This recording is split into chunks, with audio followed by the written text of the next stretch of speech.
I remember the exact second my world tilted. It was a Tuesday. Quiet. Ordinary. The kind of day that doesn't leave a mark until it does. My phone buzzed while I was reviewing emails, and I almost ignored it. Unknown number. But something made me answer. Hello? There was a pause. Then a careful, almost uncertain voice spoke. Sir, I'm calling from your bank. I think there might be a mistake. I frowned, leaning back in my chair. What kind of mistake? Another pause. Longer this time. Like the person on the other end was choosing their words very carefully. Your wife is here, she said slowly. With a man who looks just like you. At first I laughed. Not because it was funny, but because it didn't make sense. There are moments in life when your brain refuses to process reality. Like it's protecting you from something you're not ready to face. This was one of those moments. Sorry? I said, sitting up straighter now. What do you mean, looks like me? I mean, he looks like you, she repeated, her voice quieter now. Same face. Same build. He's using your name. He has identification. A cold, invisible hand tightened around my chest. That's not possible, I said, more to myself than to her. But she didn't respond. And that silence said everything. My wife, Aisha, she wasn't supposed to be at the bank. Not today. She had told me she'd be meeting her friend for lunch. She even sent me a picture. Coffee on a table, sunlight hitting the edge of a glass. Normal, ordinary, safe. And yet here she was, at the bank, with someone who apparently was me, or pretended to be, or worse, could be. Can you put her on the phone? I asked, my voice steady, even though my pulse was anything but. I'm sorry, sir, the woman replied gently. She's currently in a meeting room. They're finalizing some paperwork. Paperwork for what? Another pause. I believe account access authorization. That's when the first crack appeared. Not in my life, in my trust. I've always believed that trust is quiet. It doesn't demand attention. It doesn't need constant reassurance. It just exists, steady, invisible, like air. And for years, Aisha was that for me. We met when everything in my life was unstable. I had just started my business, barely making ends meet, sleeping on a mattress on the floor of a one-room apartment. She walked into my life like calm after a storm. She didn't care about money, or status, or what I could offer. She cared about me. Or at least, that's what I believed. We built everything together. Every late night, every small victory, every setback, we shared it. There were no secrets between us. At least none that I knew of. And now suddenly there was this, a stranger wearing my face, standing beside my wife, accessing my accounts. I'm coming, I said into the phone, already grabbing my keys. Don't let them leave. Sir, I'm not sure I'll be there in 10 minutes. I hung up before she could respond. The drive felt longer than it was. Every red light felt like it was mocking me. Every second stretched thin, sharp with tension. My mind kept trying to make sense of it. Maybe it was identity theft, someone with fake documents. Maybe Aisha didn't know. Maybe she was being tricked. But then, why was she signing anything? Why was she in a meeting room? Why hadn't she called me? And then there was a thought I didn't want to have. A quiet, dangerous thought. What if she did know? I pushed it away immediately. No, not Aisha. She wasn't capable of that. She was the one who stayed when things were hard. The one who believed in me when no one else did. The one who held my hand through every uncertain moment. She wouldn't do this. She couldn't. But doubt, once it enters, doesn't leave easily. It lingers. It grows. It reshapes everything you thought was certain. And suddenly, memories start to feel different. Small things. Little moments you once ignored. Like how she had been more distant lately. Not cold, just distracted. Like how she'd started taking calls in another room. Like how she smiled at her phone sometimes, but never showed me what she was looking at. At the time, I told myself it was nothing. Now, I wasn't so sure.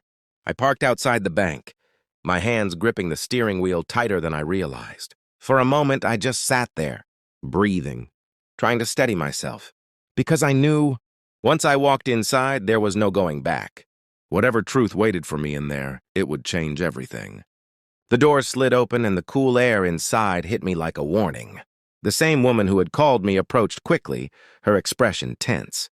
Sir? Yes, I said. Where are they? She hesitated, glancing toward a corridor on the right. They're in the private meeting room, but... I didn't wait for her to finish. Each step felt heavier than the last. The hallway seemed too long, too quiet, and at the end of it, a closed door. I stopped just a few feet away. My heart was pounding now, loud, relentless. I could hear faint voices from inside. One of them was hers. I reached for the handle. But just before I touched it, I heard something that made my entire body go still. A man's voice. Calm. Familiar. Too familiar. Don't worry, he said. Everything is exactly as we planned. My hand froze midair. Because that voice, it sounded exactly like mine. And then Aisha spoke. Soft, certain, not confused, not hesitant. I trust you, she said. The world didn't shatter. It didn't explode. It just went quiet. My fingers tightened around the handle. And slowly, I pushed the door opened without a sound. But everything inside me did. Time didn't slow down. It stopped. Two faces turned toward me at the same time. One of them was hers. The other was mine. Not similar. Not close. Exact. Same eyes, same jawline, same expression of quiet control. It felt like looking into a mirror, except the reflection was alive, breathing, and standing beside my wife. For a moment, no one spoke. The room held its breath. Then Aisha stood up, too quickly, like she hadn't expected me yet. You're early, she said. Early. That was the word she chose. Not what are you doing here? Not what's going on. Just, you're early. I stepped inside and closed the door behind me. Carefully, deliberately. My eyes never left his. Interesting, I said quietly. I didn't know I had a twin. He smiled. Not nervously, not defensively, confidently, like he had been waiting for this moment. I was wondering when you'd show up, he said. Same voice, same tone. It was unsettling in a way I can't fully explain. Not fear, something deeper. Like my identity had been quietly copied and placed in front of me. Explain, I said. I wasn't shouting. I wasn't angry. Not yet. Because anger needs clarity. And right now, I had none. Aisha looked between us. Then she did something that hurt more than anything else so far. She didn't come to me. She didn't stand beside me. She stayed exactly where she was. Next to him. It's not what you think, she said softly. That sentence. Everyone says it, and it almost never means anything good. Then tell me what it is, I replied. She opened her mouth, then closed it again. Her eyes flickered with something, hesitation maybe, or guilt, I couldn't tell. But he stepped forward before she could speak. Of course he did. It's simple, he said calmly. We needed access. To what? I asked. He gestured lightly around the room.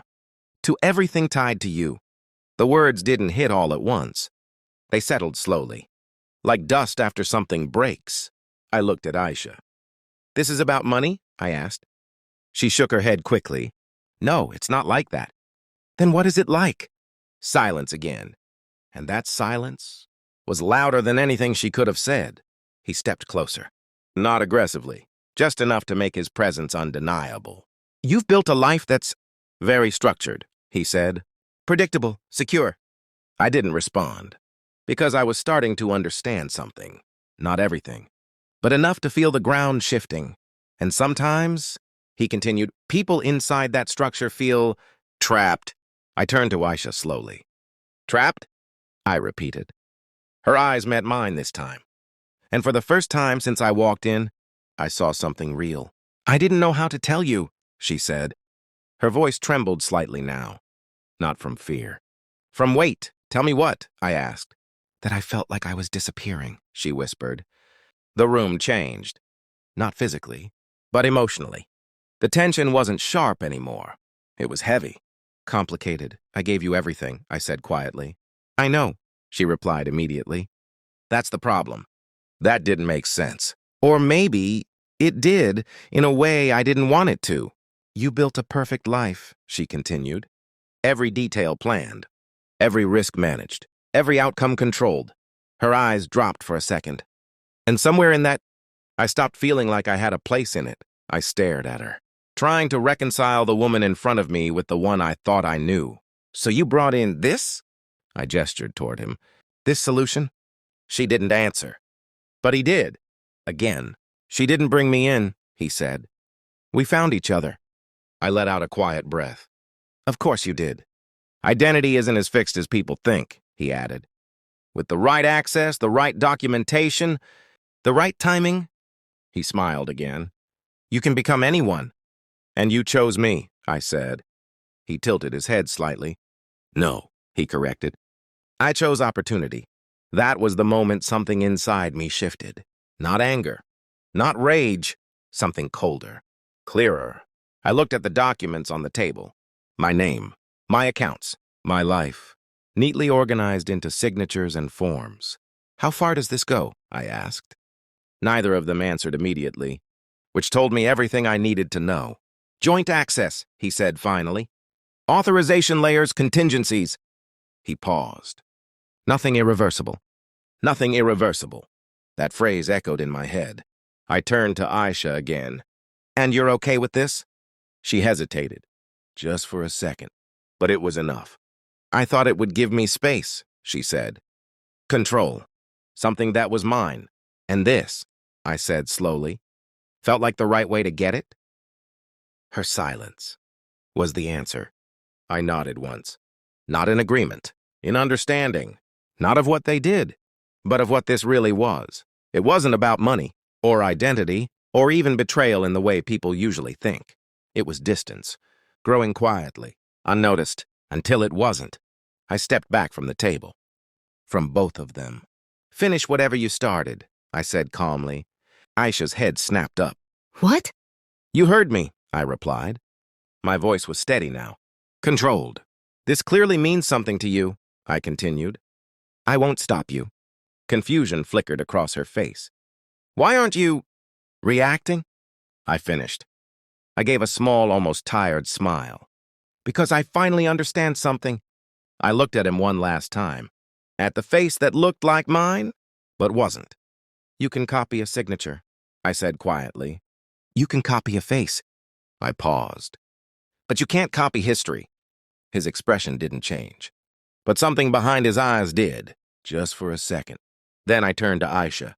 I hope, I said softly, whatever you're looking for, you actually find it. And with that, I walked out. No shouting, no scene, no final argument, just silence. But as I stepped back into the sunlight, one thought stayed with me. Clear, unshaken. They thought this was about access, about identity, about control. But they had no idea what they had just stepped into. Because some things don't break loudly. They unravel quietly. And when they do, they reveal everything.